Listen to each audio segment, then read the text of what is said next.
ನಮಸ್ಕಾರ. ಇದು ಒಂದು ಚೈನ್ ರೋಡ್ ಬರುತ್ತೆ ನೋಡಿ. ಏನು ನಕಾಶೆ ರಸ್ತೆ ಇದೆ, ಇದು ಗೌರ್ಮೆಂಟ್ ರಸ್ತೆ. ಈ ರಸ್ತೆಗೆ ಹೊಂದಾಣಿಕೆ ಆದಂಗೆ 1 ಎಕರೆ 30 ಗುಂಟೆ ನೋಡಿ. ಇಲ್ಲಿ ಚಾನಲ್ ಇದೆ, ಚಾನಲ್ ಪೈಪ್ ಹಾಕಿದ್ದಾರೆ. ಇದು ಅದ್ಬಸ್ತಾಗಿ ಎಲ್ಲ ನೀಟಾಗಿ ಗೇಟ್ ಮಾಡಿದ್ದಾರೆ. 1 ಎಕರೆ 30 ಗುಂಟೆ ಜಾಗ ಮಳವಳ್ಳಿಯಿಂದ ಒಂದು 12 ಕಿಲೋಮೀಟರ್ ಆಗುತ್ತೆ. ಜನರಲ್ ಪ್ರಾಪರ್ಟಿ, ಕ್ಲಿಯರ್ ಆಗಿದೆ ದಾಖಲಾತಿ, ಖಾಲಿ ಜಾಗ ನೋಡಿ. ಈ ಜಾಗ ಸುತ್ತ ಪಿಂಚಿನಾಗಿ ಅದ್ಬಸ್ತಾಗಿದೆ. ಜನರಲ್ ಪ್ರಾಪರ್ಟಿ ನೋಡಿ. ಮಳವಳ್ಳಿಯಿಂದ ಕರೆಕ್ಟಾಗಿ 12 ಕಿಲೋಮೀಟ್ರು, ಮೈಸೂರಿಂದ ಒಂದು 40 ಕಿಲೋಮೀಟ್ರು, ಬೆಂಗಳೂರಿಂದ ಒಂದು 110 ಕಿಲೋಮೀಟ್ರ್ ಆಗುತ್ತೆ. ಈ ಜಾಗಕ್ಕೆ 1 ಎಕರೆ 30 ಗುಂಟೆ. ಇವ್ರ ಕುಂಟೆ 1,60,000 ರೂಪಾಯಿ ಹೇಳ್ತಿದ್ದಾರೆ.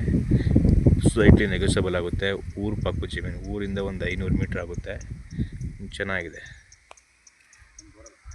ಮಳವಳ್ಳಿ ಟು ಮೈಸೂರು ಹೈವೇಯಿಂದ ಕರೆಕ್ಟಾಗಿ ಒಂದು 5 ಕಿಲೋಮೀಟ್ರ್ ಆಗುತ್ತೆ.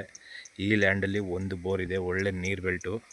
ಪಕ್ಕದಲ್ಲಿ ಚಾನಲ್ ಇದೆ, 6 ತಿಂಗಳು ನೀರು ಬರುತ್ತೆ ಚಾನಲಲ್ಲಿ. ಎಲ್ಲ ನೀಟಾಗಿ ಅದ್ಬಸ್ತಾಗಿದೆ. 1 ಎಕರೆ 30 ಗುಂಟೆ ಪ್ರಾಪರ್ಟಿ.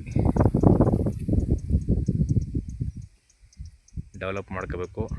ಏತ ನೀರಾವರಿ ಪೈಪು ಇದೆ ಇದರಲ್ಲಿ. ಒಂದು ಬೋರು ಇದೆ, ಓನ್ ಬೋರ್ ಇದೆ. ಎಲ್ಲ ಬಾಕ್ಸ್ ಟೈಪ್ ಇದೆ ನೋಡಿ. ಆ ಕಡೆ ಬೋರ್ ಇದೆ, ಬಾಕ್ಸ್ ಇದೆಯಲ್ಲ ಅದೇ ಬೋರು ನೋಡಿ. ಹಿಂದೆ ಎಲ್ಲ ಒಳ್ಳೊಳ್ಳೆ ತೋಟ ಮಾಡಿದರೆ ಬೆಂಗಳೂರವರು. ಟೀಕ್ ತೋಟ ಇದೆ ನೋಡಿ, ಒಳ್ಳೊಳ್ಳೆ ತೆಂಗು ಎಲ್ಲ ತೋಟಗಳೇ ಸುತ್ತಿರೋವು. Okay, thank you.